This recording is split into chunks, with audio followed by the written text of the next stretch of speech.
What is shaking? Adam Kolb and Tom Tolbert with you. Today we're going to be joined by Jeff Van Gundy. He'll be calling the game tonight with Mike Breen, Mark Jackson. Mark Spears will join us, who won't be calling it, but he'll be at it covering it. And then Farhan Zaidi. We'll get his thoughts on the Giants coming off 2 wins in Houston, a nice series win down there, as they get ready to take on the Brew Crew this weekend. What's going on, Copes? What's up, bro? Sorry, I got stuck talking to John Lund. I was like, get out of the studio, man. We have a show. It starts at 2. You know what I mean? Dude, hasn't he talked enough That's already? what I thought, dude. Well, like last week, I don't know if he thought he was going to get another draft show in or something like that. Dude, know your role. Shut your mouth. The draft's over. Go home. It's over. Are you a Bueller guy, by the way? You a Ferris Bueller guy? Oh, yeah. I love your Ferris Bueller. I didn't realize that there's a group of people that like are John Hughes fans but reject Ferris Bueller. And it's like they're the same ilk. Yeah, I mean, that was maybe the first one I saw as a kid. I remember the first time my mom ever showed that to me. She like rented it on HBO where you could watch. You remember they would just like play it on a channel over and over and over again when you rented it? And I'd watch it like 5 times in a row, one like Saturday night when I was like 9 or 10 years old. And I've just loved it ever since. But well, those are the type of people when something gets too popular, they don't like it anymore. Yeah, it's like, well, it's not as good as a Breakfast Club. Club. Oh, this band's great. I love this band. And then everybody starts liking the band. They're like, oh, that band sucks. They sold out. That's always a cop-out. Yeah. Oh, they sold out on that. They're selling out now. It's like people turned on Mahomes. Mahomes was like was the golden child. Now people have turned on him. Now it's like, oh, I can't stand Mahomes. His voice. He's out there, oh, he can't get it done. It's just like you win too much. You either die the hero or you live long enough to become the villain. Right? I always tell people, I go, what are you in 7th grade? Yeah. I mean, come on. Just because everybody else likes it, look at it this way. It validates you liking it before everybody else liked it. Not, oh, everybody else likes it now, so I can't like it. I got to go find something else that no one else finds cool that can be my thing, and I can like that. I just beat it with that crap. Yeah, it is a nice thing about growing up because you can claim what you love instead of like pretending you're a Laker fan, instead of rooting for your Warriors when they weren't winning games back in 1999 and 2000. And now here you are. You came back home, right? Now you can grow up and you can be who you always were, a Warrior fan. I woke up, dude, I kind of had that weird thing where forgot yesterday was Wednesday. I hate the Wednesday, thinking it's a Thursday. Woke up this morning thinking we had a Ska Friday. Instead, I got a Game 2 Thursday, which is a nice consolation. Nice consolation for Thursday. Yes. No, it happens occasionally, although when it happens the other way, that's best. Oh, You're dude, like, Thursday? No, it's Friday. Oh, my, it's Friday. I almost never make that mistake, you know? I do when it's a 3-day weekend. Yeah, that does happen. Because you start on Tuesday. It is the best feeling, one of the best feelings ever is waking up at like 6 o'clock, 6:30, getting ready for school. And you realize, oh, it's the first day of summer. See, I don't think oh, baby, let me, boom, let me shut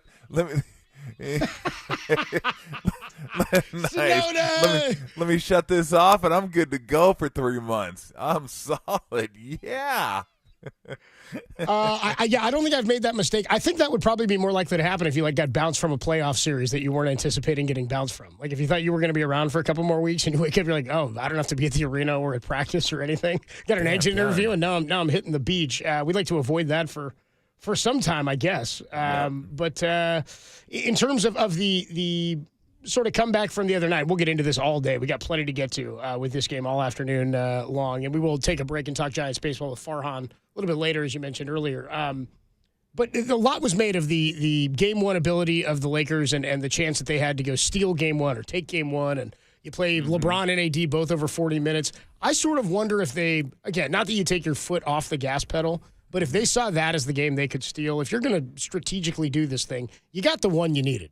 If you get the second one, great. That's even better. But you got the one you needed where you don't have to win another game on the road if you hold serve. I wonder if we end up with a situation where they manage this one differently, manage the minutes differently because it's a quick turnaround. They were off of more rest before. We saw that with Jimmy Butler, right, in the Miami Heat where they rested him Game 2 and still had a damn good shot to win that game because they stole Game 1 and you had the luxury of being able to say we don't have to play him if we don't want to. How do you think they'll manage those guys tonight, those minutes? You think it'll be similar or do you think we'll see an adjustment from the Lakers in terms of usage? Well, first off, just because they won on the road, they didn't steal it. If the Warriors would have won that game, they would have stolen. Warriors would have stolen it at home, 'cause right? They were down 14. Yeah. I just don't believe in it. Just because you win a road game, you stole it. You maybe you just deserve to win it. Maybe you did steal it. Maybe, but stealing They to me played well, is like right. the other team is. It seems like they're better. They're leading at the end, and then all of a sudden you come back and you win the game. Like I said, the Warriors would have stole that one if they would have won it. But I'll say this: I don't expect them to play that many minutes again because it's not just about this series. Yeah, you want to win this series, but this is the second round. You can't keep grinding these guys into the ground and then, oh, damn, we got 2 more rounds to go, hopefully. You can't do it. So my expectations would be somewhere in the 36 to 40-minute range. Okay. Like 38 sounds about right to me. I think Hachimura is probably going to play more than 11 minutes. I mean, if they go for it, I would be surprised.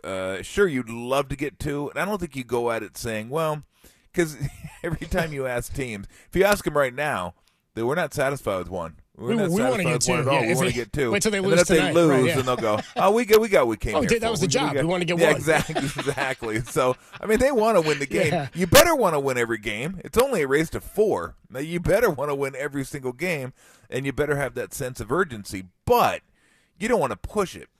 You don't want to go like all in every game and just start playing guys 40. Like Anthony Davis, I think he'll be completely turned to soot by the end of the series if he's playing 44 minutes a game.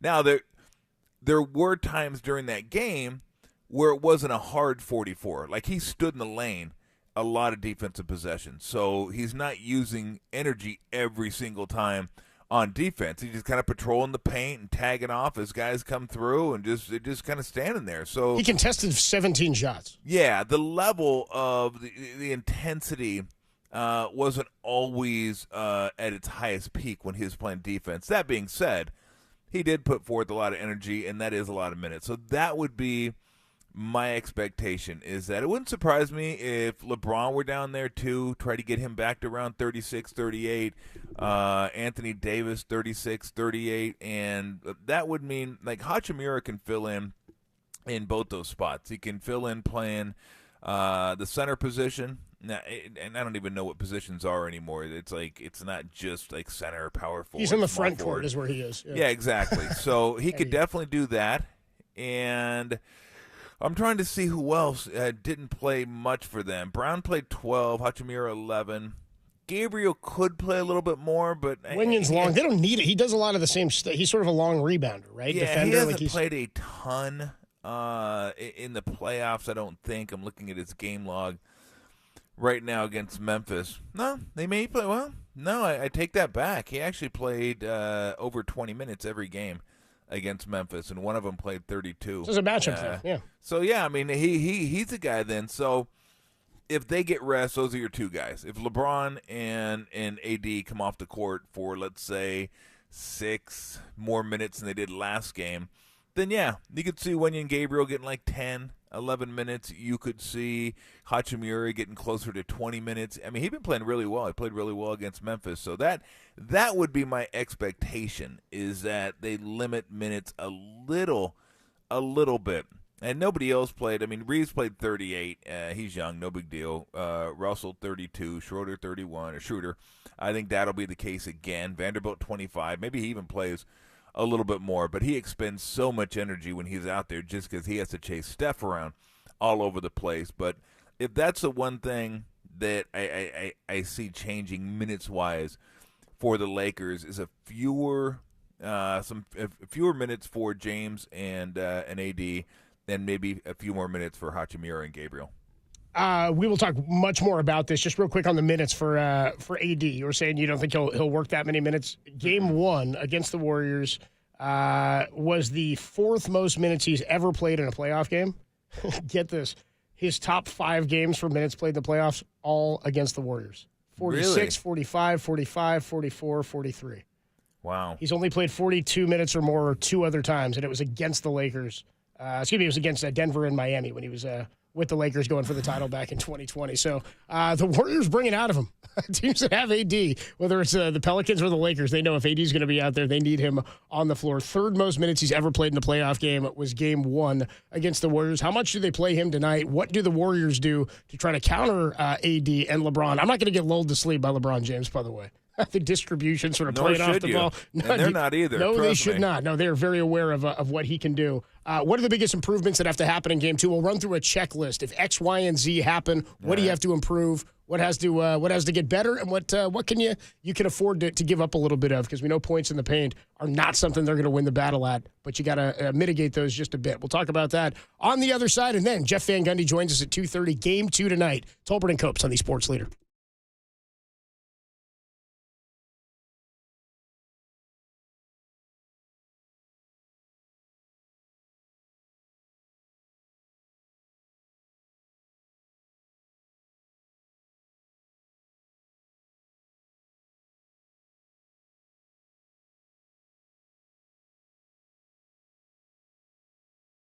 John Lynch joined Murph and Mac this morning and said Brock Purdy should be ready to throw in 12 weeks. Check with me in 12 weeks. That podcast and more trending now on the all-new KNBR app.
I just think we can play with more force overall. I thought they were the more aggressive team last night.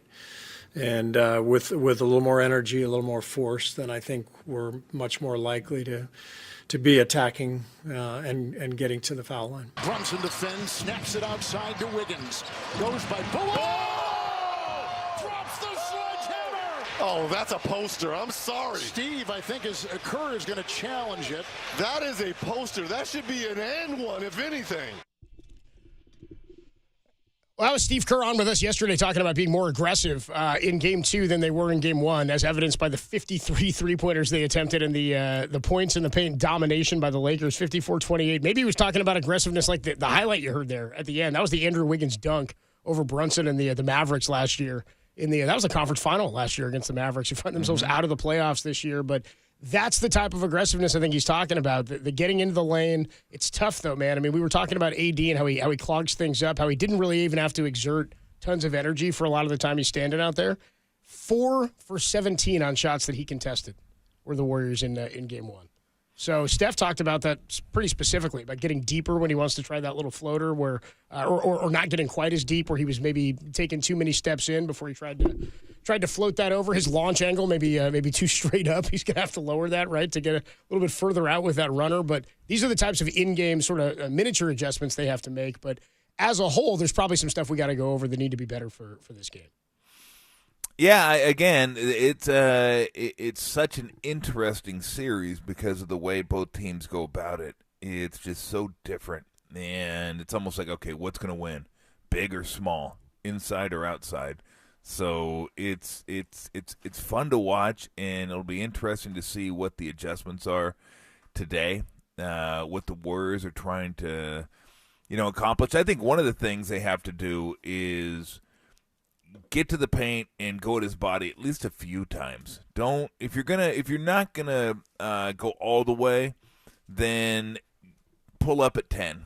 Don't go inside 8, because then you do those little floaters and jump shots, and that's when he's really coming, and it's tough to make those shots. So either get in his body and try to get there, or pull up a little short. It's almost like golf. They say lay up. Make sure you lay up. Don't try to get right to the edge of the creek. Like if the creek's 190, don't try to hit it 188. Just try to hit it 170. I might hit it 140. You know what I mean? So when you lay up twice. Make sure you lay up. Right. So when you get in there, make sure you're getting a clean shot off. You get a little bit too closer. I've said this over and over and over and over again. And Nelly said it one time to me, and it really made sense, stuck with me. Just because you're getting closer to the rim doesn't mean it's an easier shot. And it's so true when you get these shot blockers.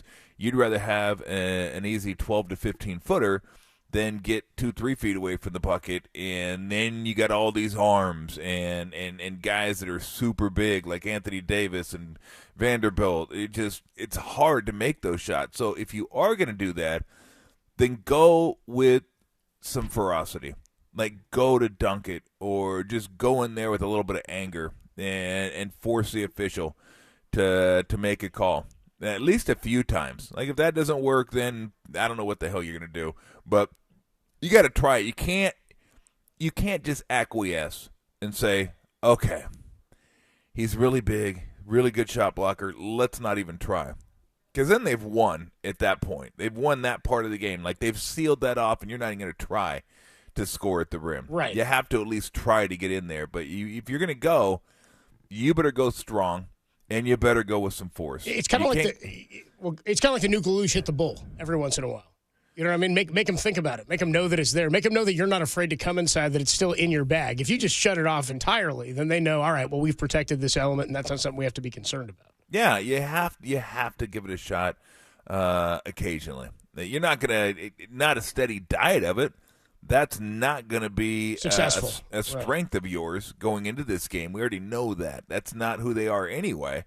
And it is who the Lakers are. So you don't want to just butt your head over and over and over again and get stubborn. Oh, screw it. We're going to go again. We're going to go again. And then all of a sudden you look up and you're another 4 for 17. But either all the way or 10-footers, 8, 9-footers. Like in that range. You don't want to shoot 20-foot jump shots, because then you'd rather take a three. Now, I'm not saying you can't take it. These guys are more than capable of making those shots, but you'd like to close the distance a little bit more. You hate to take like 21-foot jump shots. You're just inside the line, and usually those are a result of just not paying attention when you catch the ball, late shot clock situations, stuff like that. Or, the defense could be playing you a certain way. But that would be one adjustment, I would say. 10-footers are fine, and if you're going to go inside, let's say 8 feet, then just take it and try to ram it down his throat. Now, we don't have a lot of guys that can do that. I was going to say, who is that guy? Is it Andrew Wiggins tonight? Is he the one who can set Poole that? Can get there. Poole's got to jump straight up, though, instead of jumping into people. He's got to jump up and try to go over the rim and dunk it. Like, he can do that. He's going to contact. But he spends too much time going straight into up. guys. Yeah, right. And by going into guys, if you don't get the foul call, well, then you're screwed. The chances of making that shot are minimal at best. If you get the foul, great. But if you don't get the foul, you got to take a shot that I know you want to draw a foul, but it's also got to be a shot you can make.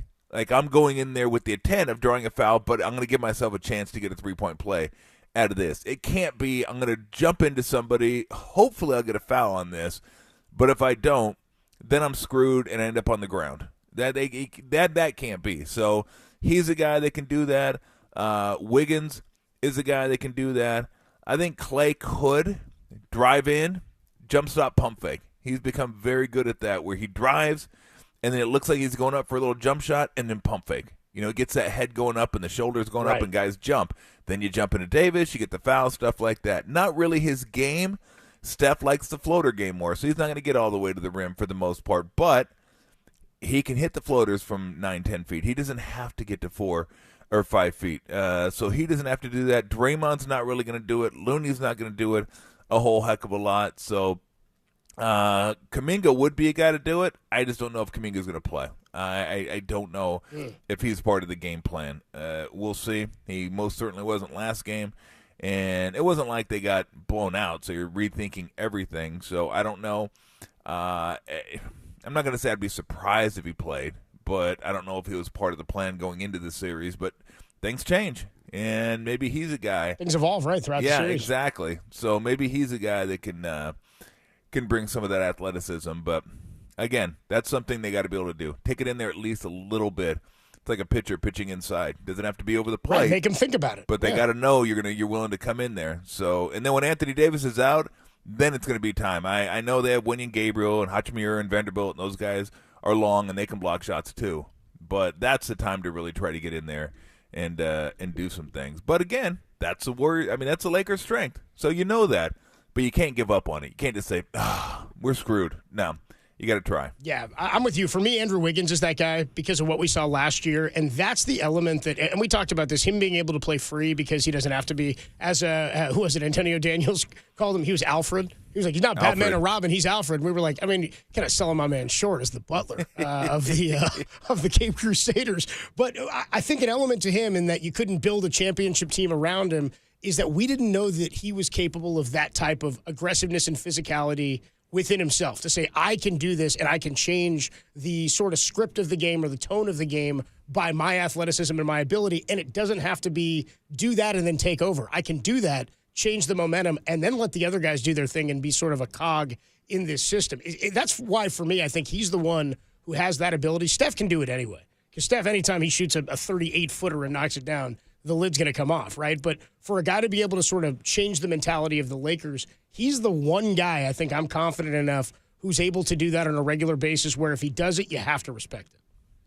Oh, there's no doubt about it. Look, the Lakers, and look, the Warriors, we all know their strength. Their strength's the perimeter. And they hit 40%. Shot, had 21 threes. Was it 21 for 53? I think 21 for... That's a ton of threes. Yeah. But I think that's going to be the norm in this series. I think if they can get him up, they're gonna let him fly.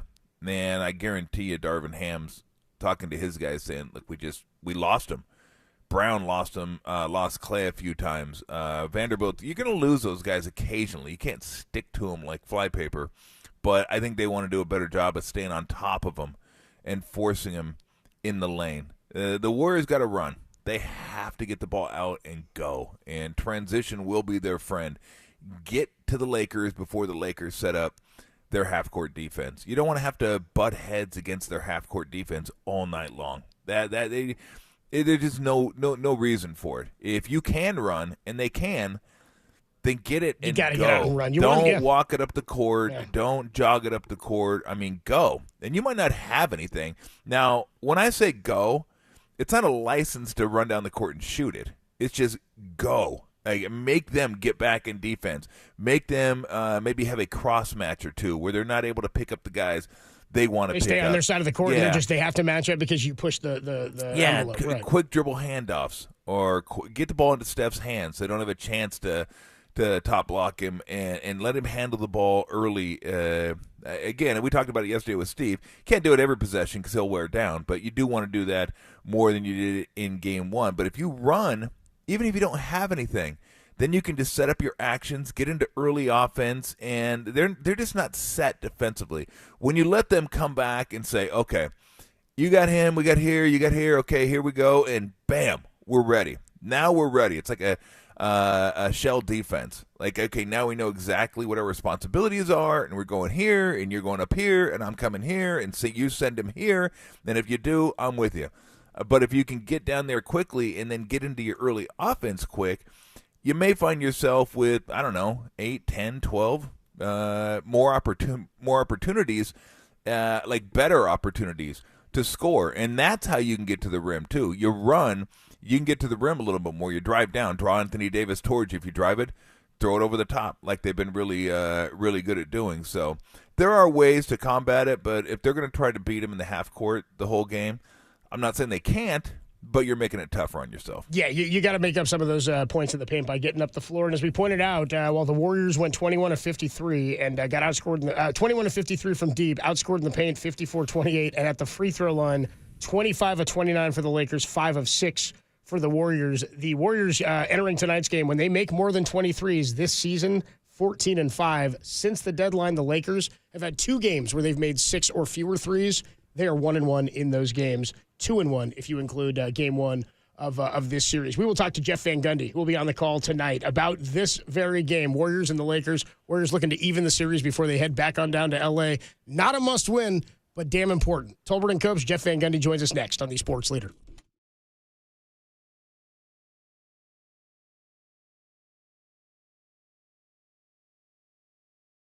Be caller 10 to 415-896 KNBR for a chance to win a pair of tickets to see your Giants take on the Nationals on Wednesday, May 10th. First pitch, 12:45. Presented by Toyota, the MVP of MPG, with class-leading MPG and more hybrids than any other brand. Toyota, let's go places.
Always fun to talk to our next guest who will be on the call tonight with Mike Breen, Mark Jackson, head coach, former head coach, Jeff Van Gundy.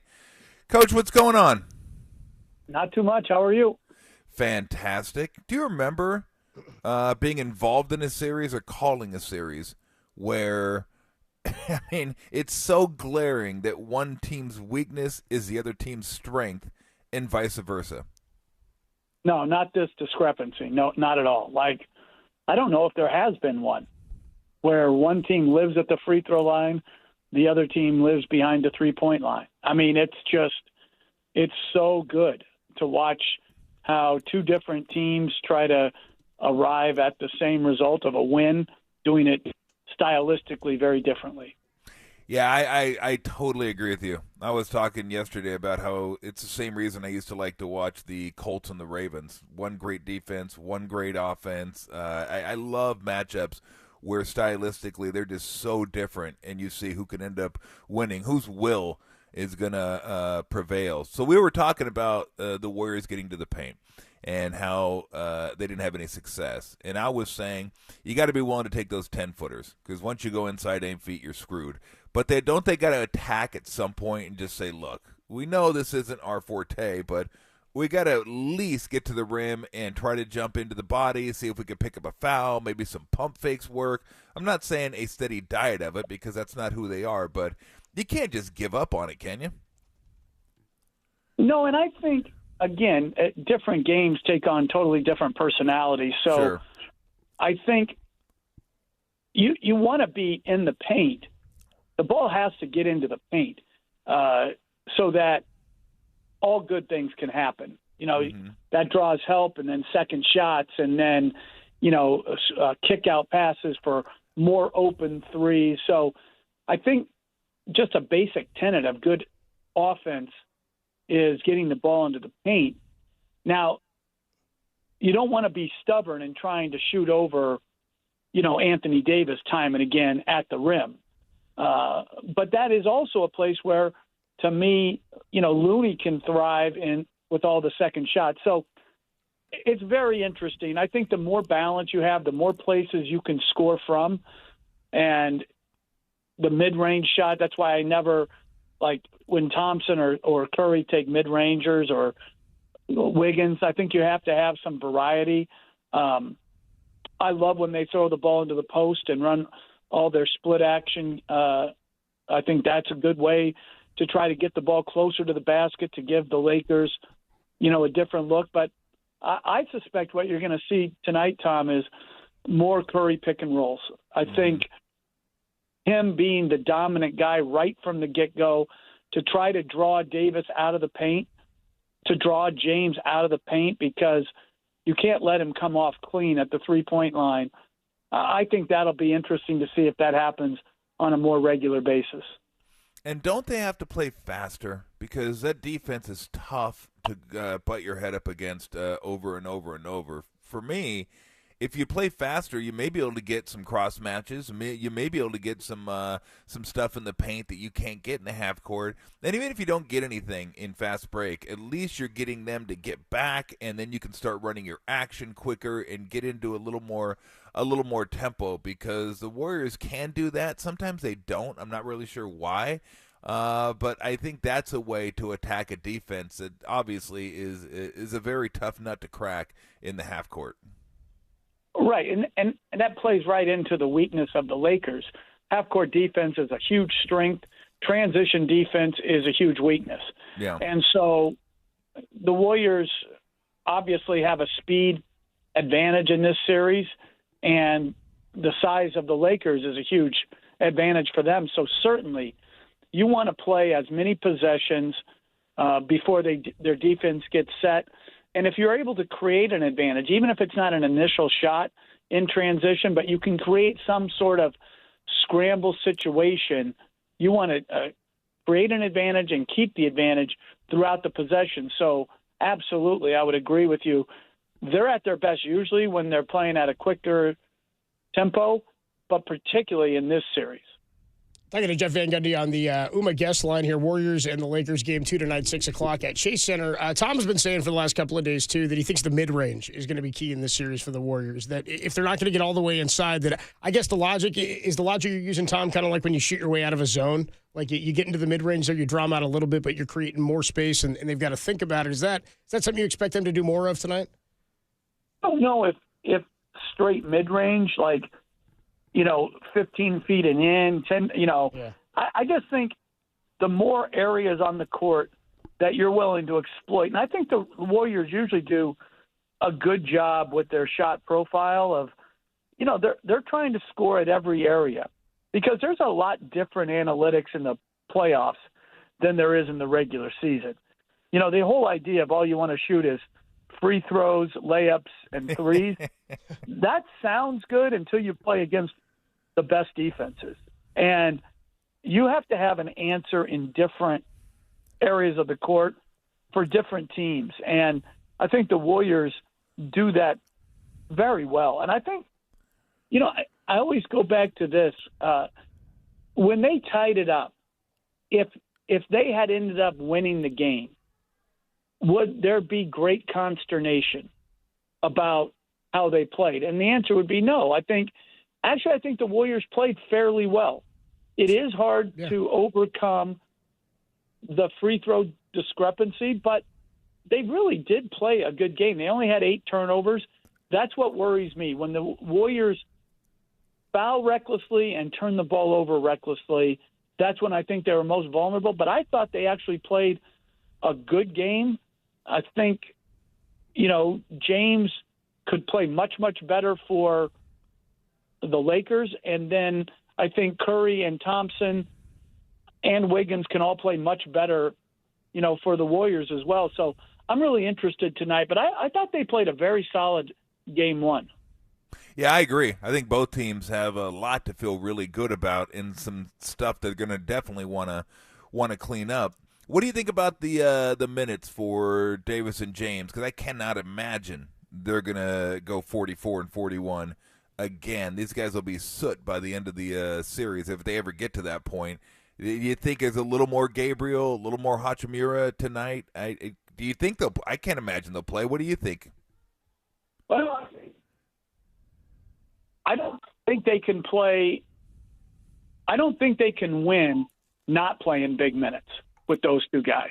Mm-hmm. I think that they're much more dependent on them. And I think when you have a chance to win a playoff game on the road, you go for it. And, just like we saw the Warriors when they're trying to win, they're going to up the minutes of their best players. And I don't know if you'll see Davis play a whole half again.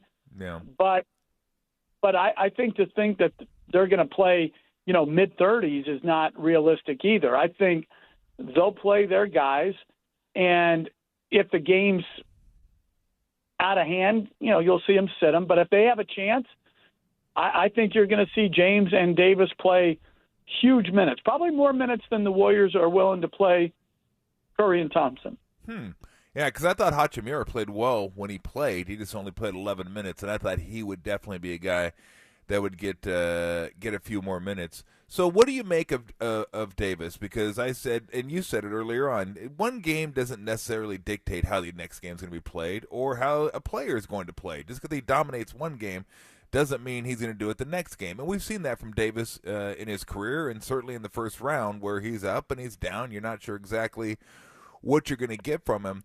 From a strategic standpoint, what can you do against him when you don't have high flyers on your team, you don't have size on your team, and this is just a guy that sometimes, big rules the day, and it certainly did last game.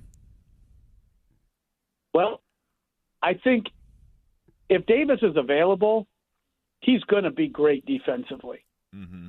That's just what he is. He's a monster defender, particularly when he's not having to guard his own guy as a primary scorer, right? Like that allows him to sort of roam and clog the lane, contesting late. And I think Looney did a good job of hurting him sometimes on the offensive glass, certainly. I think going forward, though, like, will he make all the mid-range jumpers he made the other night? I think that's debatable. He's a very good offensive player, but I didn't mind the way they guarded him. He made a lot of mid-range shots. He was terrific. And like you said, up and down at times, and that's the difference between, all-time great players, darn great players, good players, is the level of consistency. How often can you do it? But I would think he'd be very good most nights because he has the foundational attribute of being a great, great defender.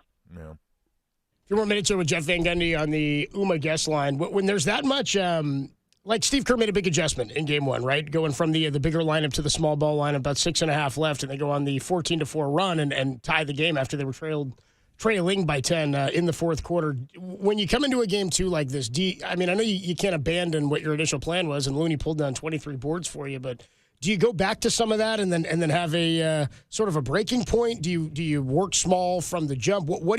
How do you implement what worked versus what didn't, and know that you're still this early in the series? Well, you don't know because all these are very small sample sizes. Sure. The Warriors have played small as they started small a few games in the Sacramento series. Then he went back to starting, Looney with Green in Game 7, stayed with it in Game 1.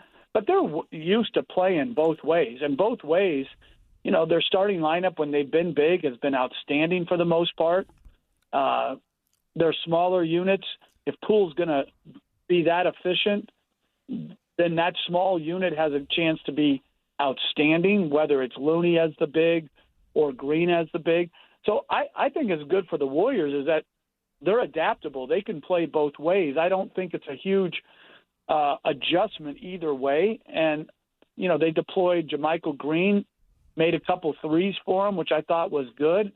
So I think they have good roster versatility, but they don't have necessarily the same bench quality and depth as they once had.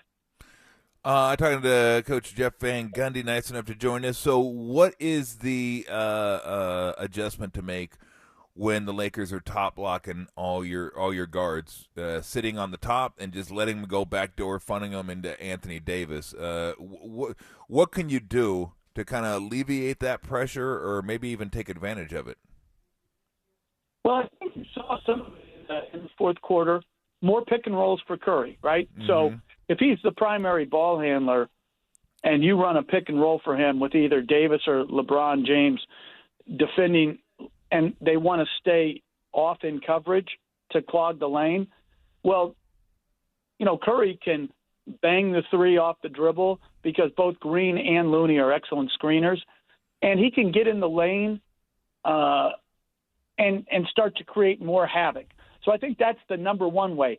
Now, look, you would love if they had a big as a roller who was also a lob threat because, sort of Davis can play both. He can play on Curry's penetration. He can play the ball, and he doesn't have to worry about the ball being lobbed to the rim to either Green or Looney. But I like them getting into more pick and rolls. I like them also trying to or not really do anything different, but like Wiggins to me is vital. Whether they post him against some mismatches where they seek out an advantage there, or if they have James on him, putting Wiggins into the pick and roll and making James navigate screens as Davis drops. I like anything that makes James work defensively and have to move his feet and not use his brain as a help side defender. I think you have to make sure that his 40 minutes are filled with having to play actively defensively. No doubt. All right, before I let you run, let me give you a pet peeve of mine. You sit close to the court, so maybe I could just be making this up. I'm not positive, but I'm really tired of guys dribbling and then using their off arm to clear space and get up a jump shot, and it's never called. Like I don't know what happened. They just let guys do it now, And I always thought officiating was if it's an advantage, then you got to call it. Well, what bigger advantage is there than pushing off with the off arm and getting the jump shot? Unless you try to check in a half a second early, then you can't do that because that's a huge advantage, obviously. But do you see that down there? Because it drives me nuts when guys do that. It used to be you use your shoulder more to create that little separation. Like you bumped him, then you step back. I think they've been instructed to call it. I think particularly when it comes out away from the body. But, everything is tilted towards the offense right now.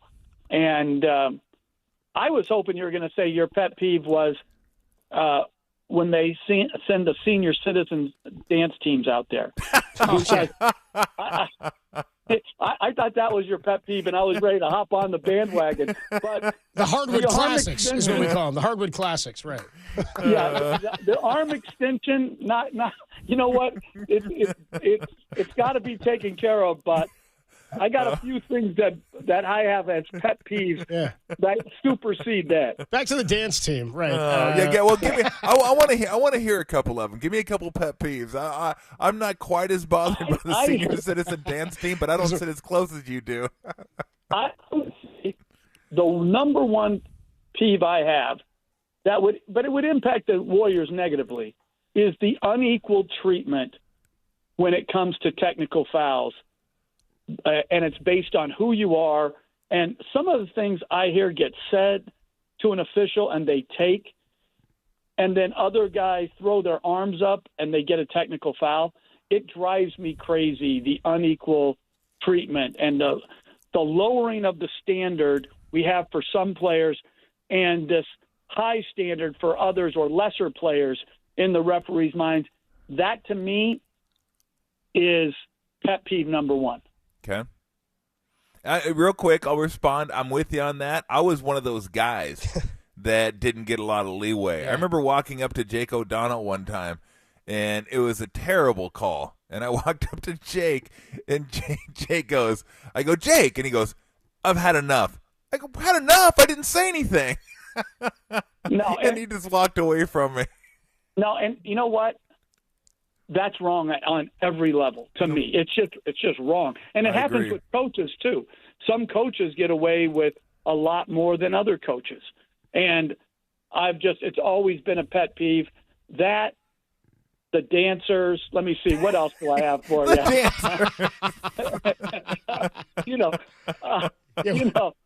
I should write a blog on the halftime shows, because some of the halftime shows, like I always wonder, there's this dog guy that climbs up on this guy and he does all the... Yeah, we know him. Yeah, he does a tour. He's on the circuit. Right. Yeah. What benefit does the dog get? Does he get some of the money? Does he get, does he have it in a trust?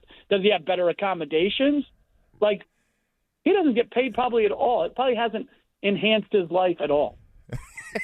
I love that guy. I love that. It's better than every halftime now. It's some dude on a unicycle or some girl sliding down a pole, like a hey, let me hold up a pole and you can get up to the top and do your acrobatics. It's like, where do these people? What was the panda one where she's flipping bowls on her head? That's a red panda. Red panda, yeah. No bad words. She's a legend. No, she's a legend. No, she's a legend. It may be time. You never know when it's your last best.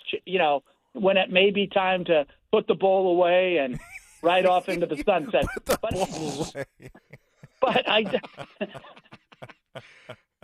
can we just stop giving? Can we just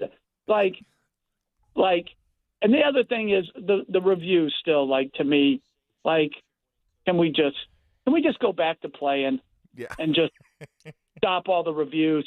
Oh, this guy hit this guy. Oh, what is it? Is it a hostile act? Is it this? First of all, have you ever seen any hostile acts? There's no hostile acts. I haven't.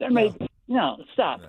At least reword it, Yeah, because I was with you. I used to be all in on replay. Now I'm all out on replay. I'm done with replay. Anytime somebody gets a scratch on the forehead, they got to go check it out. The head whips back. Another pet peeve of mine is this is serious.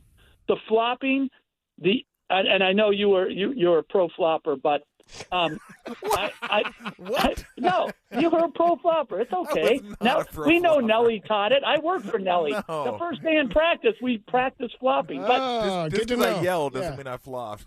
yeah, well, it's the verbal flop. The verbal flop is just bad. Yeah, but I just think the exaggeration has crept back in, and I think the league. They were supposed to be fining for the flops like $5,000. You never see anybody getting dinged anymore. I think you should have to, like every embellishment, there should be like a larger and larger F that gets stitched onto your jersey as a flopper. So if you're like a super flopper, there's a big F like stitched into your jersey. If you just flopped once in a while, it's a small F. But I just think like the officiating, it's so hard to do now. I mean, the calls, the speed of the game, but particularly because of everybody embellishing everything, which leads to more reviews because you don't know if guys are taking a dive. I mean, oh man, it drives me nuts. I think if you flop, Jeff, I think you have to go over to the scores table and personally apologize to everybody in the building. See, I like that. Like, get on the microphone and say, like, cop to it. You have to, cop to it all. I like that. You wear a scarlet F. Yeah, scarlet flop. You got to put an F on. I'm really sorry, everybody. I'm sorry I've wasted your time for the last 30 seconds, and I'll try to be better. Hey, before I let you go, I'll give you one more halftime show that I couldn't stand. Remember Quick Change? The magician? How can you not like Quick Change? Oh, come on. Oh, that guy's the best. I mean, jump in there and He's a legend. How's he do that, man? No, It's incredible. I was out on that one. Give me the Oh, dog come all on. day long. I love that dog. Quick Change, no bueno. Of course, if they could have changed the dog. That'd have been amazing. How about the Michael Jackson one where, he had the 5 Michael Jacksons like they were puppets, and he was like, yes. come on. That was an all-timer. It's pretty good. That's an all-timer. It's pretty good. I like the old dude that actually climbs the chairs. That's pretty impressive. I'm always nervous about that one. Like, I get nervous, too, because, he looks like he's probably 70, right? Yeah. And he looks At least. super fit. Yep. But it only takes one time. Like, I just don't like that. That's why I hate when they throw cheerleaders up at games. It all looks good until it does, until there's a drop, right? Yep. But the chair guy, it's impressive. I just wish they'd put a net under him. That's all. yeah. Takes away some of the suspense.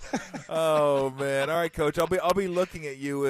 You won't be down there at halftime, but if at some point, if the elderly come out and dance in front of you, I'll make sure get your reaction. Be an empty chair down there is what they'll be. I don't think the Warriors do the elderly. They have the kids. Oh yes, they do. We've got our hardwood class. They We do? do. Yeah, we do. Yeah. Oh yeah. Stop it. Please make it stop. Make it stop. Coach, thank you so much. I always appreciate you coming on. Have a great call tonight.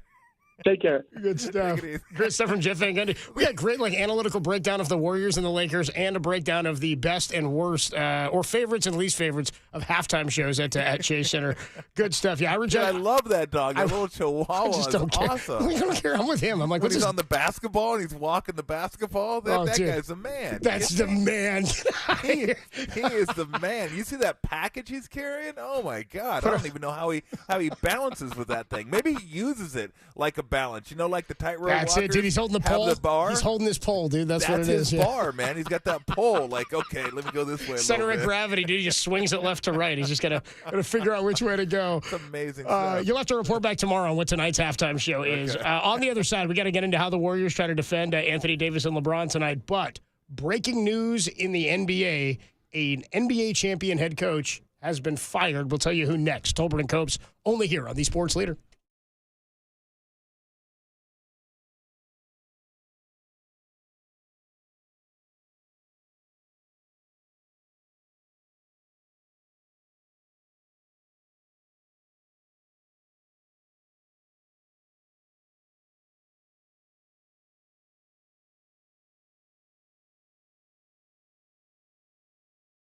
Bang! Mike Breen joined Papa and Lund today to preview tonight's Game 2 between the Warriors and the Lakers in the Western Conference semifinals. That podcast and more is trending on the all-new KNBR app.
Michael Jordan played 15 years, won 6 championships. The other 9 years was a failure?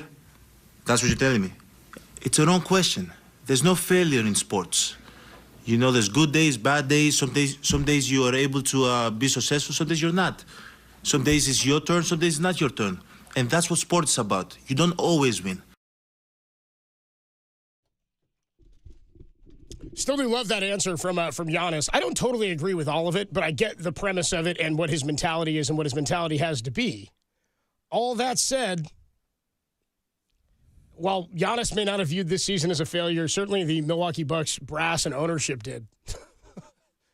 Mike Budenholzer wins an NBA title after a 1-seed appearance in the playoffs this year and an exit in the first round against the 8-seeded Miami Heat. Mike Budenholzer has been relieved of his duties as Milwaukee Bucks head coach. Kind of a surprise. I mean, I thought they were poised for a nice long run here with this core of players. Giannis is obviously a guy who keeps saying he wants to be there. He wants to win in that city. He wants to make his name there. I thought Budenholzer was a damn good coach. I don't know that he's the reason. I mean, who knows what happens behind the scenes and what else has gone on up there this year. But I know Giannis.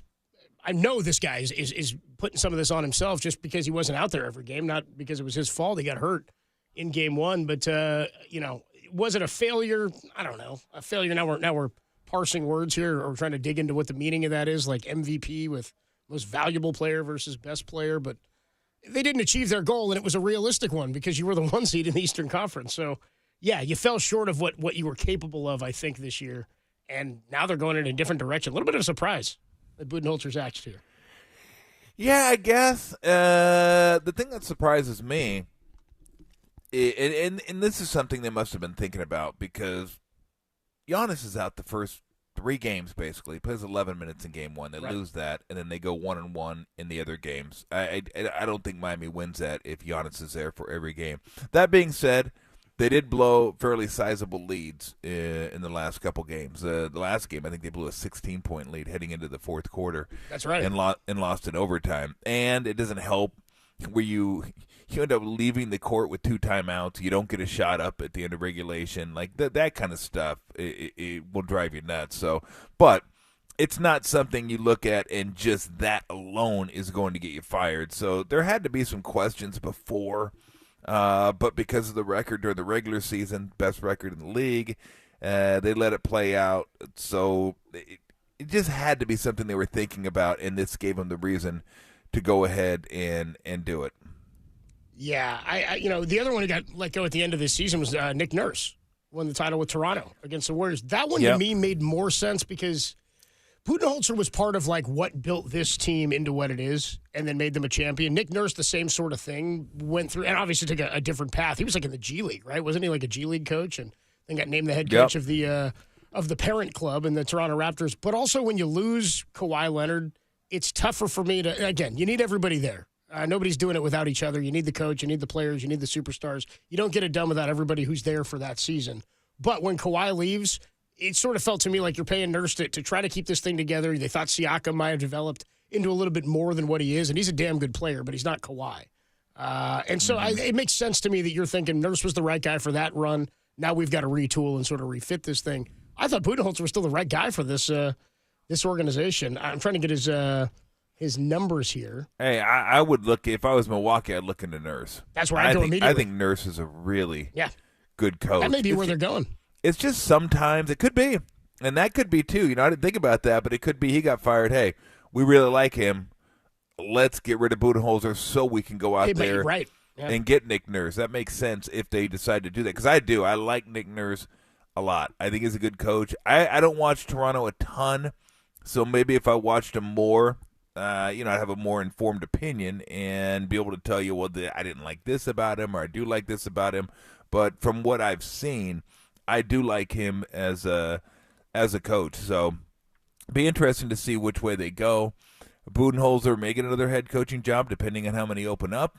And sometimes you just need a fresh start. Sometimes players need to hear a different voice, and that can help too. You're just tired of hearing the same voice over and over, or maybe not even tired of it. Not like you don't like the guy. You're just not responding to it in the same way you did early on in his career. So Yeah, I mean, Budenholzer can coach. He definitely has his detractors. There's no doubt about that. And there's some things in watching them that, I'd like to see some different adjustments on offense, stuff like that. But he'll get another job, at least as an assistant for a little bit. And I think Nick Nurse, it wouldn't surprise me if Nick Nurse jumped right back into being a head coach with somebody. What other teams do you think will be out there? Because I'm looking at, Ime Udoka got hired. Budenholzer's like, I better get a job, man. Yeah, exactly. You kidding me, dude? I'm trying to think of who else might be out there that's looking for a head coach. It's tough too. Like, it's not like the NFL. In basketball, you could take a job and then not work out and take another job. You could have 4, 5, 6, 7 jobs in the NBA. In the NFL, if you come off of like a Gus Bradley type run, speaking of Giannis saying there's no failures in sports, I also talked to Gus Bradley about his stint in Jacksonville, worst winning percentage ever for a head coach in the NFL. I can imagine he would take another gig, but it might also serve him better to just go sit on a bench somewhere, like Kenny Atkinson did, and Mike Brown did, and he's a true Popovich disciple, isn't he? Correct. Right, he came from the San Antonio. Pop. Yeah, he was with Pop for a long time. I know one thing. Somebody is going to get a hell of a job in Milwaukee. You're getting maybe the best player in the game. You're gonna get that's going to be your job.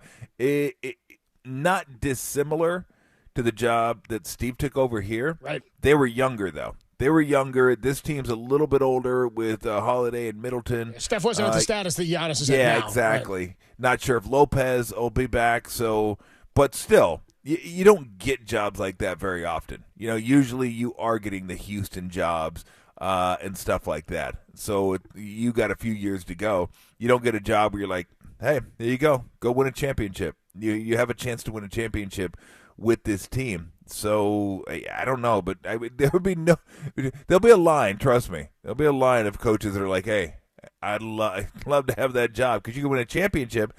Oh, you win a championship, you're good for a little while anyway. Budenholzer was good for a few years after he won the championship, but he would have been gone long before this had he not won that championship. So that championship gave him like a reprieve, and then they still a couple years later he gets whacked. So yeah, I don't know what other coaches are out there that I'm just thinking teams. I'm thinking what other teams are out there. Well, no, I was going to say I don't know what coaches are out there with teams that they'd be with. I've heard Lou may not be in love with being with the Clippers, so I don't know if that's the case, but I have heard that. Who's in love with Budenholzer might be like, nah, it's all right. Yeah, I mean, you look at that team too, Clippers you're like, God, we got a chance, but then guys are missing games all the time, and I have no idea what it's like to work for Ballmer. It seemed to be a guy, and they're opening up a new building too. I think they're going to be over their own at facility, right? Yeah, exactly, closer to the Forum, I believe. Can you imagine that they're like, Coach, come and do this show with Tolbert, and I was like, oh, nice, it's me and Tom. They're like, yeah, well, sometimes. I'm like, well, what about when Tom's not there? Well, we don't know when he won't be. You'll know day of. Some days he'll be there, some days he won't. Well, but he'll be here for like the big moments, right? Like the playoff moments, like that. Well, we'll see. Nothing they can do about it. Yeah, bad hammy. We'll see. Yeah, he's going to helicopter in. We'll see if he makes it. Mike Budenholzer in 6 seasons as head coach of the Milwaukee Bucks does wins one NBA title. Did he have 6 straight 1 seeds? Is that correct? That it was. Five straight ones. It's 5 years, 5 straight 1 seeds. 18-19, he goes 60-22 1 seed. 56-17 1 seeds. 46-26 in the 2020 season 1 seed.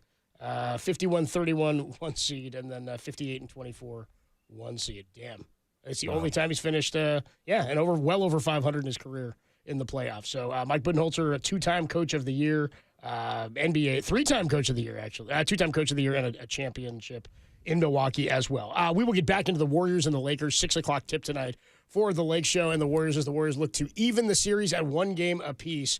Obviously, Anthony Davis's size was a factor in Game 1. How do the Warriors counter it aggressiveness-wise in Game 2? And they need to be wary of LeBron James. How do they go after him? Actually, AD checked in on the Warriors' small ball lineup and the problems that caused as well. Where do the Warriors go tonight? We'll discuss next. It's Tolbert and Copes on the Sports Leader.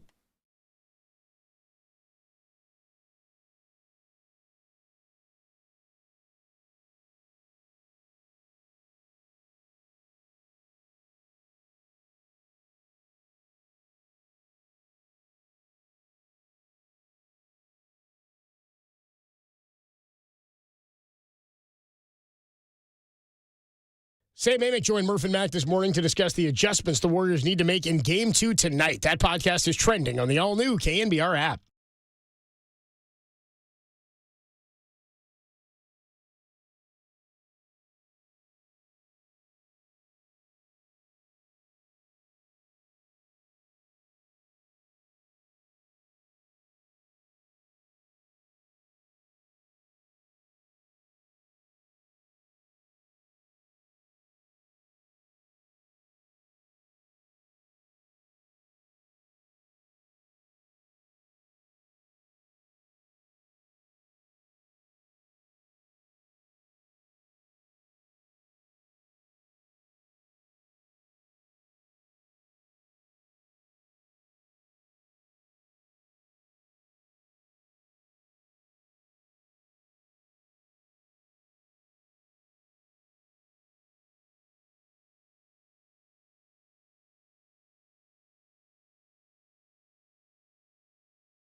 Well, it's going to be a different game. Obviously, they're going to make adjustments. We're going to make adjustments.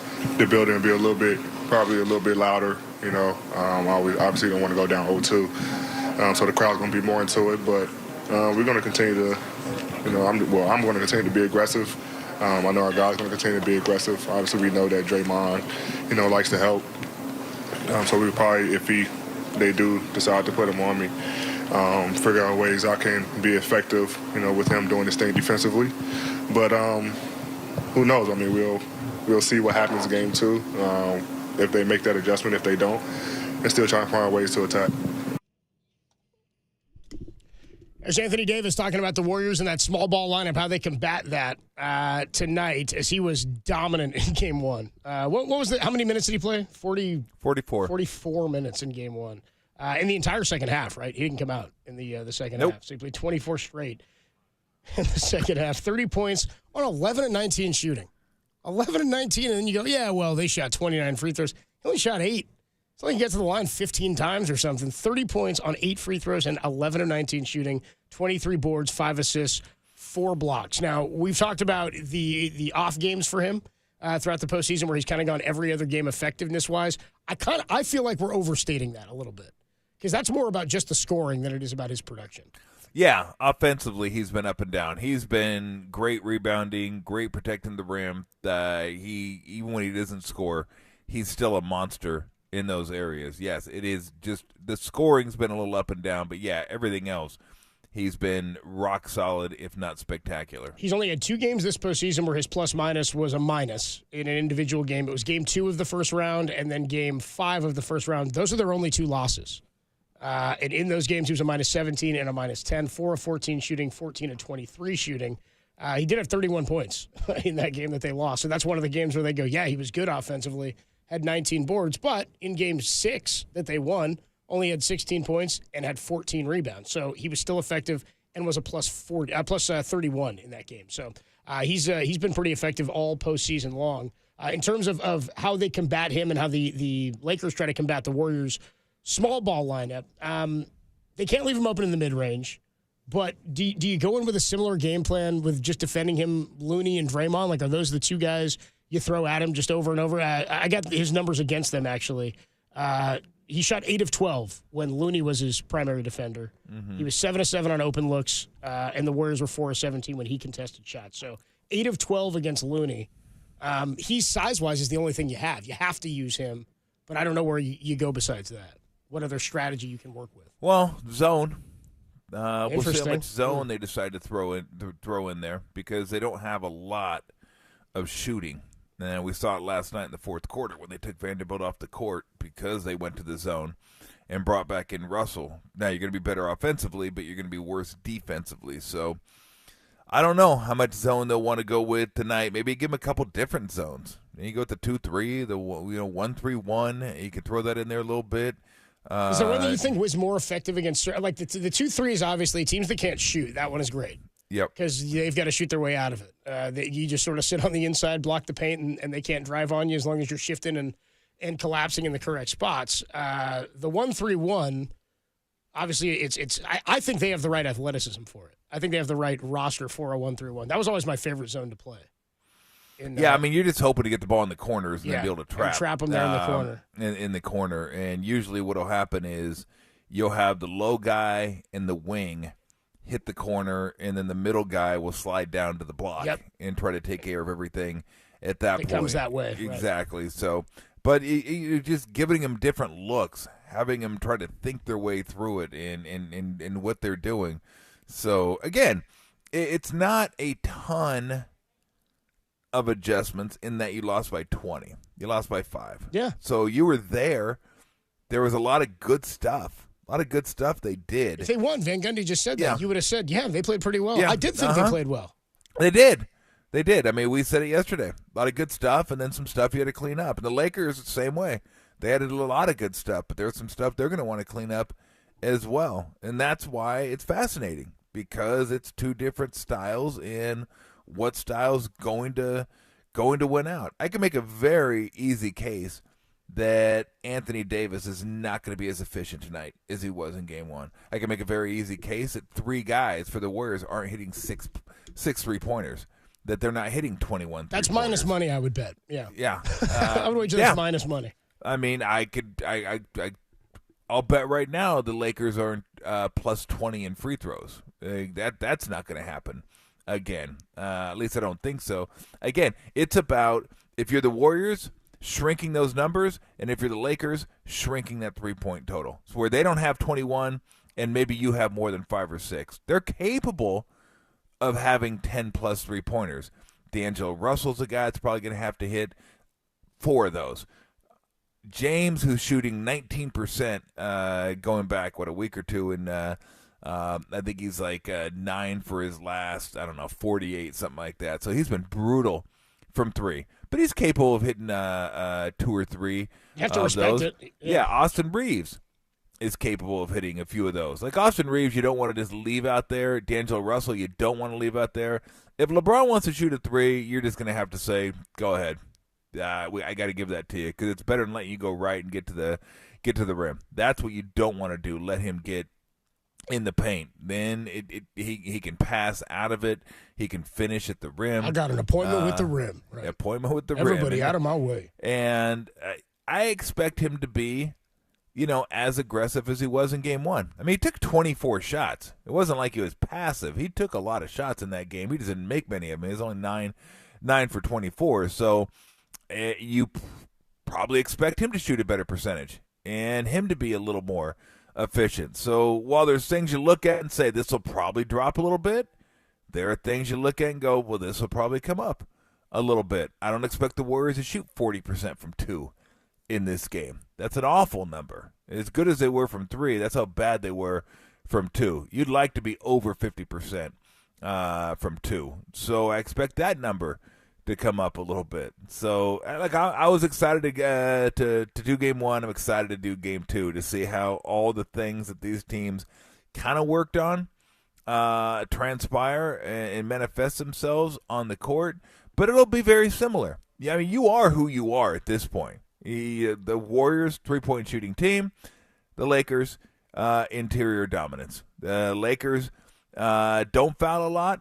The Warriors do foul a lot. The Lakers get to the free throw line a lot. The Warriors don't get to the free throw line a lot. And we should note the Lakers also led the league in opponent free throw attempts against per game. So when you say that you can make a good case that they won't be a 20, there won't be a margin of 20 between them in free throw attempts, you're probably right. However, the numbers would suggest that when you've got the top team in attempts and in limiting attempts for the other team, and the team that allows the most attempts per game and attempts the fewest, that number, while the averages are only 6 apart, the Lakers take 26, allow 20, Warriors take 20, allow 26, something in there.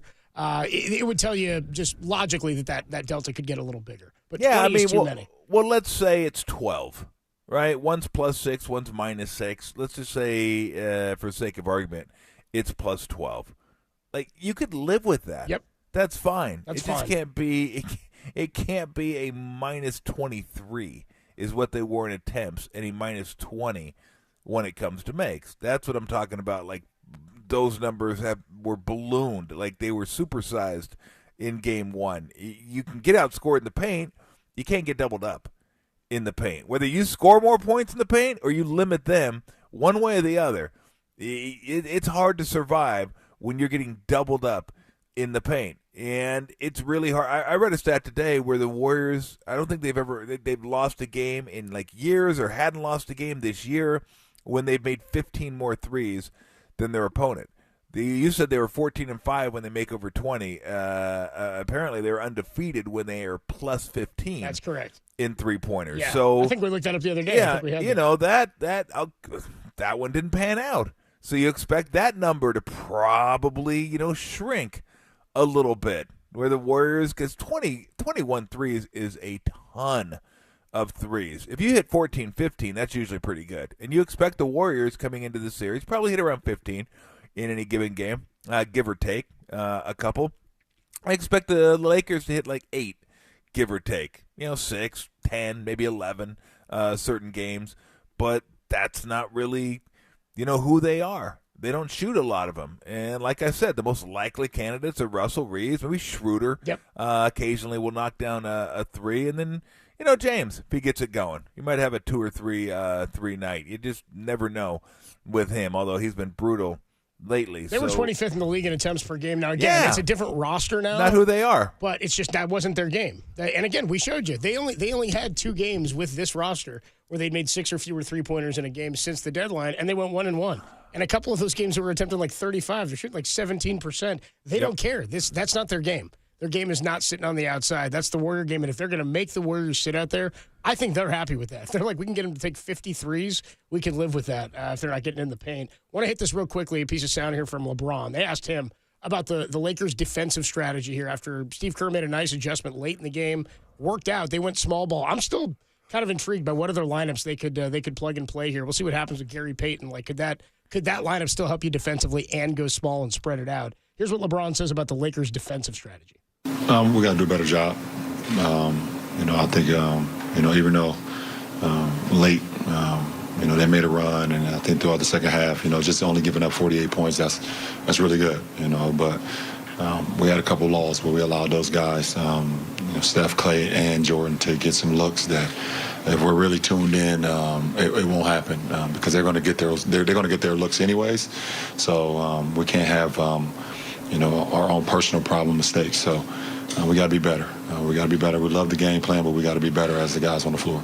Just to wrap up that thought, Tom, what did the Warriors do well that the Lakers do need to try to stop? Well, I think they got away from their defender at the three-point line occasionally, where the defender didn't stay attached.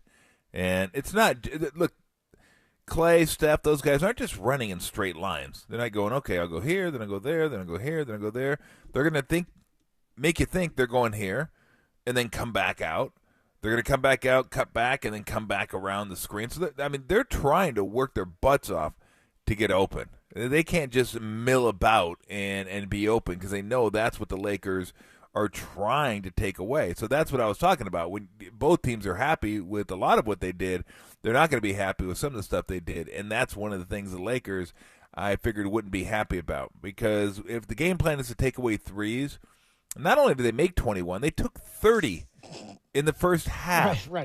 That is a gargantuan number. They averaged 43 a game, so if you're taking 30 and a half. You took 75% of your average in the first half, which means they're getting open. So that's what they're going to try and stop. I think they have a sound game plan in staying on top of guys and forcing them down and forcing them into Davis, but they didn't always execute it well. Because think about how uncomfortable that is.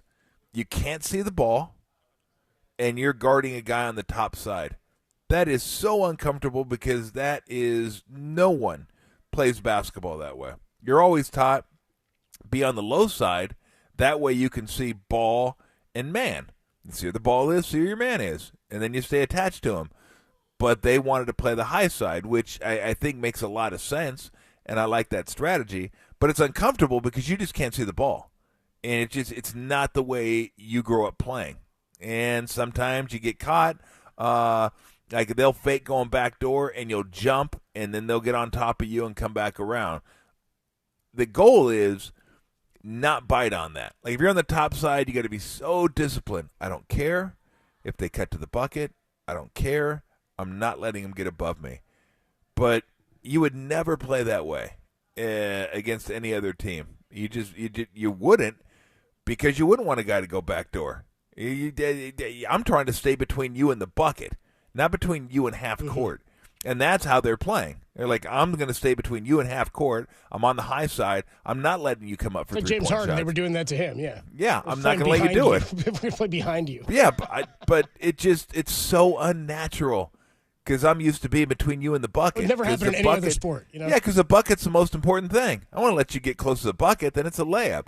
But you have Anthony Davis there. So it's like, okay, you almost got to trick your mind, and you got to continually tell yourself, top side, top side, top side, top side, top side, top side, top side. Because then the guy cuts back there. You're like, oh, got to get to him. He's going to get to the bucket. And then you come detached, and he's coming around the screen, and now you're 2 feet away from him, and he curls, and Anthony Davis in the paint because you're supposed to be pushing stuff down to him, so he's not going to be up there to challenge that shot. And you come in wide open three. Bang, bang, bang, bang, bang. And they hit a lot of those. They got a few in transition, few in scrambles. But I think that's something I'm sure the Lakers are working on. Just mentally disciplined. Stay on the top, whatever you do. If they go back door, we do not care. It's not your responsibility. If they go back door, it's not on you. That's going to be on the big guys that are supposed to be covering that up. So they got a few of those early in the game. One of the first buckets was Clay. They're on the top side. He just kind of cut back door a little bit, caught it, shot a little 12-footer, made it, and that was a nice adjustment to what they're trying to do. But again, I'll be watching that throughout the course of the game. How many times the Warriors are able to get away from that? Do they run any counter? Like a counter for me is you cut back door on the left side. You catch it, you dribble into the paint, you bring the defense in, and then you kick it to the opposite wing. So it's like, I got it, now I'm going to hit the paint, and then I'm going to kick a weak side. And then you can get the defense moving and scrambling a little bit. So you're not catching it to get that action to score initially. You're actually catching it to swing the ball, but you're swinging it through the paint. Anytime you can get the ball in the paint, you're collapsing the defense a little bit, or you should be if they're playing properly. And then once you do that, then you can have shooters weak side, and you can kick it out that way. Then you get your pump fake started, and then your dribble penetration started, and you get the defense scrambling, and that's where the Warriors kill teams. Could happen tonight. That's what they'll need to do tonight. And Vegas is like begging you to take these Laker points. I'm not doing it. I'm staying away. I would definitely stay away. Seems like a game. I took the points last time and it worked out. I think I'll stay away this time, and we'll wait for Game 3. See how this one shakes out. On the other side, we will talk to Mark Spears. Are we talking to Mark Spears next, or is he 350? Am I a little delayed? Sorry, we'll get into the more roster stuff here on the other side. Mark Spears is going to join us at 350. We'll talk to Farhan Zaidi at 450. That'll be our little break from the Warriors. We were talking earlier about who can ignite this lineup, who can add to the physicality. We definitely said, Andrew Wiggins is that guy. Is there a role in this series, a spot that Jonathan Kuminga could fit in? We'll talk about that a little bit. On the other side, who has not played or made an impact that still might? Tolbert and Copes on the Sports Leader.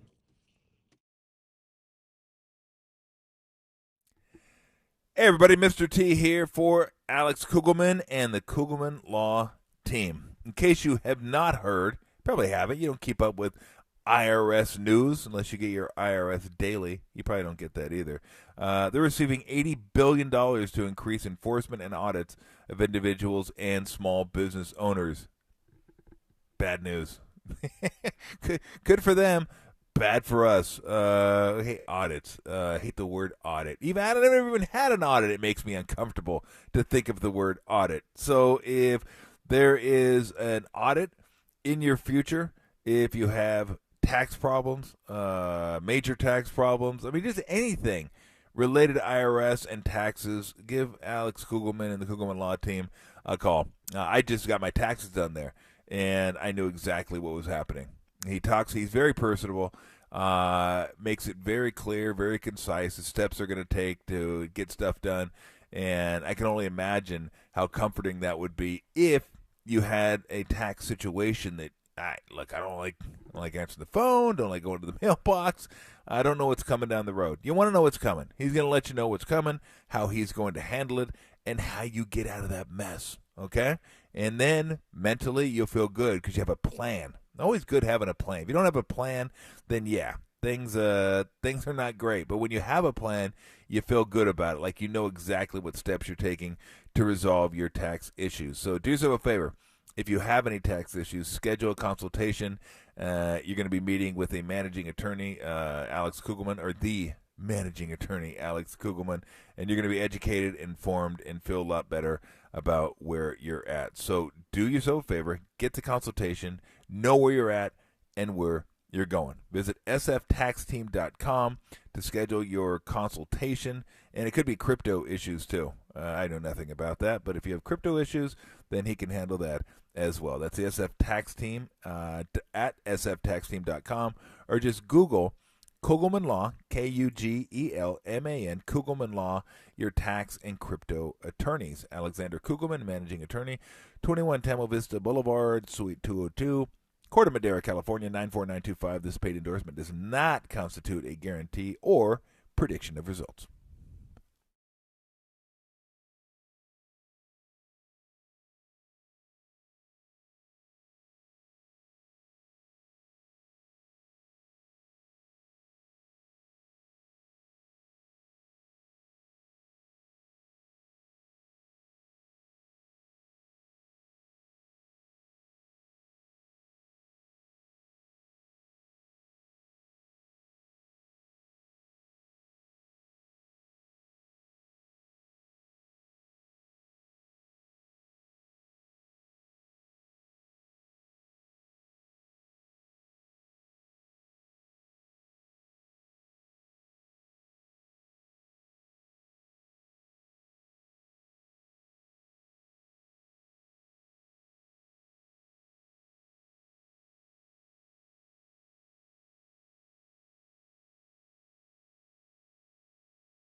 JK's always positive.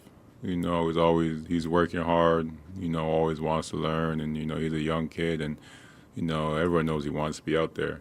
And I know he's gonna get his opportunity. When he does, I know he'll make the best of it. 'Cause he's a great player, great kid, and he's a competitor.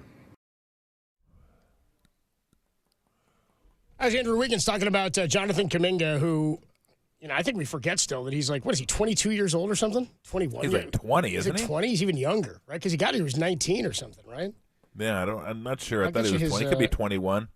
He's 20 years old. October 6th 20, is his birthday. So he's he just turned 20 and a half. Happy half birthday to, I guess it's just past that now for Jonathan Kuminga at 20 years old.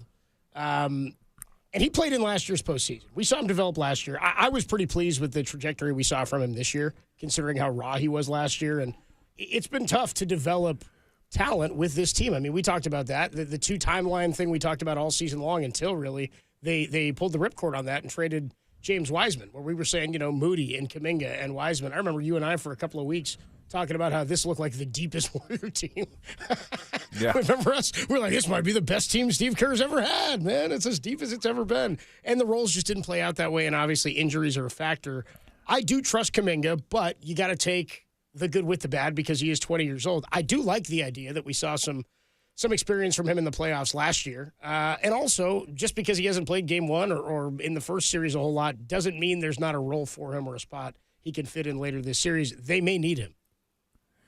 Yeah, I don't know. I mean, Steve will dust guys off occasionally and put them in the Jermichael Green played some minutes. He didn't really play hardly in Sacramento, so it just depends on the matchups. And do you think someone and who's out there for them can help? Yeah. So it wouldn't surprise me if he played him. He's played before. He's played in the playoffs before. I just don't know where he's at, and does he feel like he can help? Where does and what combination does he play with? I mean, obviously, he's super athletic. He's a top tier athlete in the NBA, and that lets you know how athletic he is. When you're a top tier athlete in that league, then you're a freak of an athlete, and that's who he is. But does he stretch the court? Who do you put him out there with? Can you put him out there? I guess would have to be with Draymond or Looney. Yeah. And he's okay with his corner threes. I think sometimes with him, it's about decision making. Yep. Like sometimes he'll take a three early in the shot clock above the break, and you're thinking, why? Why'd you take that shot? You could have had that shot 15 seconds from now. And oh, by the way, Steph Curry's out there with you. You got to try to get him a shot first. You have to try to get other guys a shot before you're going to launch up a above the break 25-footer. But I'll take this over McCaw. I'll take this over the McCaw stuff. What cheese? We have to choose? Well, I just mean like if it's all, and I don't think Kuminga's that egregious with it. I don't. He's younger, but it's like because there were so many great guys before with McCaw, it was almost like he was afraid. It was like he'd catch it and be like, I can't be the guy to shoot this. Look at all those guys out there. Where I'd rather have Kuminga grow out of that and be like, hey, I'm with all these great players who are so great, and you have this confidence to do it and be like, all right, dude, but rein it in because you are not those guys. Well, that's the thing. If it's a corner three, no problem with it. Yeah, corner three, you're wide open. Go ahead and let it fly, especially if the ball is swung one time. Sometimes he gets a little too aggressive going downhill and just like, I'm going to take my guy and jump over him and score. I thought he did a good job early in the season. It was like midway through the season where he seemed to be pretty comfortable. He hit a stride for a minute. Yeah, right. And playing at a nice pace where, he was aggressive, but not too aggressive. He had a couple of starts in there, I think, too. Yeah, but right now it's just, look, it's a tough time of year, too. I mean, this is high-pressure stuff, and is that type of player. I wasn't certainly as athletic as him, but as a role player, it's like, okay, how can I help? What do I need to do? For me, it was, if somebody was drawing kick, wide open jump shot, you take it, but try to set a screen, try to get an extra possession, whether that be a charge or an offensive rebound, try to get to the free throw line, just little stuff like that. Like, how can I leave the game at a plus? Like, I even thought about plus minus before plus minus was around. I'm like, okay, I just want to leave the game where if we're down, we're closer. If we're up, we've extended the lead. That's it. How do I do that? How do I go about doing that? I had, Timmy, Mitch, and Chris were on the court, so of course those were the guys that we're trying to get shots for every time down the court. Didn't always work out that way, but that's what you're trying to do. And if he just kept it simple, run the court every single time, play defense. Like you're only going to be out there 30 seconds. Like he has that ability to get out there after guys, especially point of attack defense. He's just so long and athletic. Sometimes he can be really, really hard to get around. So you're going to run the court, you're going to play defense, and you have to consistently board. That's been kind of my biggest pet peeve with him is sometimes he'll get real lackadaisical with the boards. There was one, I think, in the Sacramento series where the shot was taken from the other corner, 3-point shot, and the defense was sucked in, and he was in the other corner. So they take the shot, and he had a clear shot at a rebound, like clear shot. And I remember just watching it and thinking, okay, perfect. Because if that shot's missed, more times than not, it's going to go over to the other side, and it's going to stay on that same trajectory. Like if somebody ever shot for the baseline, I'd always try to pin my guy in on the block just because I knew that's where it was coming. And if it went long, I wanted to create as much space for myself between me and out of bounds as I possibly could. So I don't even need to catch it, but if it goes over my head, I can track it down. So there's a good chance that's where the rebound's going to come from. Shot goes up. He just stands there in the corner watching it. Just watching it, hits the rim, and then where does it bounce? Of course, straight to where he could have been. And so he sees it, and he goes after it, but by that time it's too late. Sacramento grabs it, and he kind of runs in and then has to veer out of it and get back on defense. That's the kind of stuff I need to see, like, okay, I got a rebound. And in small ball, you can't not do that. In small ball, that's why you're there. Like that has to be Wiggins' number one thing when they go small lineup is you are there to board. We have to have you do it. Well, I mean, he's the best athlete on the team. Right. I mean, Kuminga's the best athlete on the team, and I would love to be able to jump like him and go in there and catch offensive rebounds in the air and just smash them on people. Like, that'd be an incredible feeling to be able to do something like that. But that's the anticipation I'm talking about. Like, okay, there's the ball, there's the shot. No one's in front of me. The person closest to him was standing in the paint. So he had a complete runway between him and the bucket. And all he had to do was shot goes up, anticipate, and go. And he waited until it hit the rim and started coming toward him. Then he started going toward, and again, that was too late. So little stuff like that.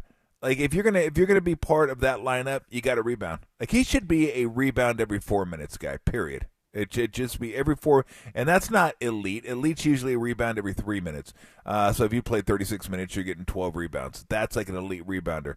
Looney's been blowing that out of the water recently. He's just been insane rebounding. But 4 minutes would be fine. 4 minutes, you get one every 4 minutes. It can't be you play 23 minutes and get 2 rebounds or 3 rebounds. Not with that athleticism, and not the fact that you don't really have any other responsibilities. I mean, they're not asking you to score. They're not running plays for you. It's just shot goes up, go get it. Shot goes up, go get it. You get tired, come out. But it's got to be that mentality, like this is how I bring value to the team right now. So I got to do it, and I got to put my mind to doing it. It can't be I'll do it this time. Not going to do it this time. Do it this time, not going to do it this time. That can't happen. He had a stretch in the middle of the season, 21 straight games. He played 8 starts. He shot 44% from 3. He averaged 12 points a game, 2 assists a game, about 3.5 rebounds a game, but it was about 22.5 minutes. Then at the end of the season, he had a stretch where he had some much bigger rebounding games, but they weren't playing at full strength. So we'll talk about all this, where the Warriors go tonight. Are there major adjustments to make? It doesn't seem like it. It seems like this is a game where they can bounce back and win. However, can they overcome like another 40-minute performance from both LeBron and AD? Will they be out there that much? Mark Spears joins us to discuss that next. Tolbert and Copes, Game 2, 6 o'clock tonight, only here on the Sports Leader.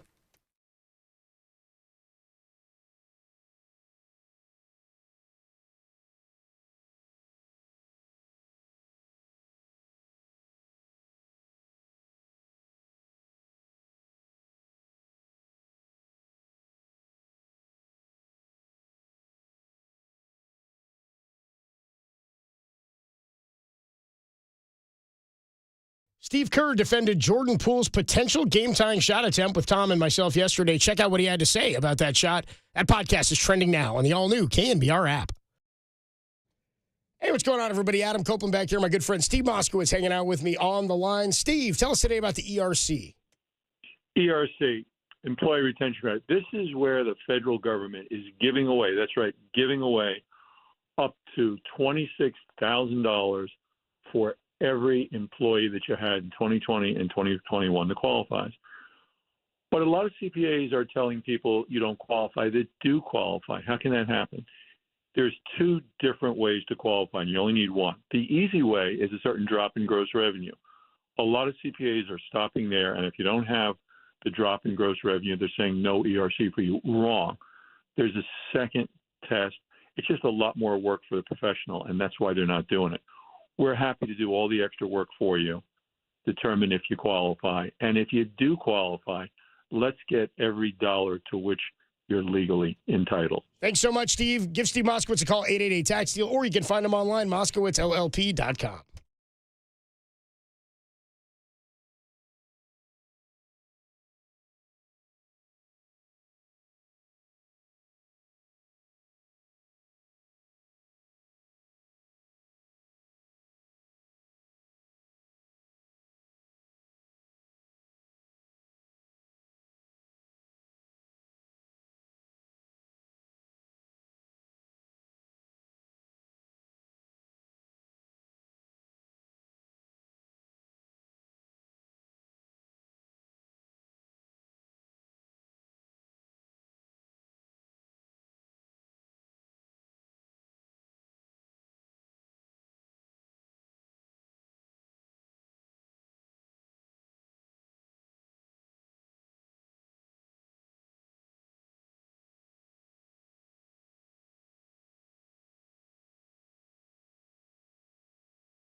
It's a pleasure every week when we can catch up with one of our friends and favorite guests, Mark Spears, ESPN and Anscape.com. And I know you're at in Oklahoma, Mark. You're giving a speech at Langston College. Is that right? The only all-black college in Oklahoma, correct? Yeah, Langston University. Langston U. Actually, my flight was delayed and canceled. Well, let me just say, not delayed, canceled. And so now I'm getting on a direct flight from LAX to Oklahoma. So, yeah, I'm doing that Saturday and certainly really excited about it. Good for you, man. Is this what's the content of the speech and what should we expect, or what are you expecting? It's a work in progress. Okay. And good. Still working on it. But basically, my career started in Oklahoma in 1995. And I think that being that, it started in Tulsa, and these are kids that are adults that are also starting their careers right now. Yep. That, I could kind of give some insight that, perhaps they can relate to, having gone to Oklahoma, making $19,000 before taxes, cover Arkansas's football and basketball team. Was tough, but getting that assignment to cover the SEC out of San Jose State was huge for me, and definitely built a great foundation for my career. That's awesome, man. I mean, it's people like you and Marcus Thompson and giving back to the generations behind you and being an ear to bend that make it easier for guys like me. So that's awesome, man. That's really cool that you're getting out there and doing that, man. I try to do the same. Anytime somebody asks, I try to help in whatever way I can, just to help whatever the next generation is of kids who want to get into this medium. I know it's a work in progress. Have you added anything about adjustments against Anthony Davis maybe in your speech? Something you'd want to suggest maybe to these kids about how to go about stopping a guy who's playing 44 minutes? Jeez. Sign a center, but it's too late, right? How about draft the center? How about, oh, no. Yeah. Well, too soon. Too soon. No, I think the thing that's curious about Anthony Davis was he played 44 minutes. He's only played over 40 minutes 4 times this season. And now, Darvin Ham basically said that he feels like Anthony continued to play on that level because of load management. He thinks this is, us as media, I often question load management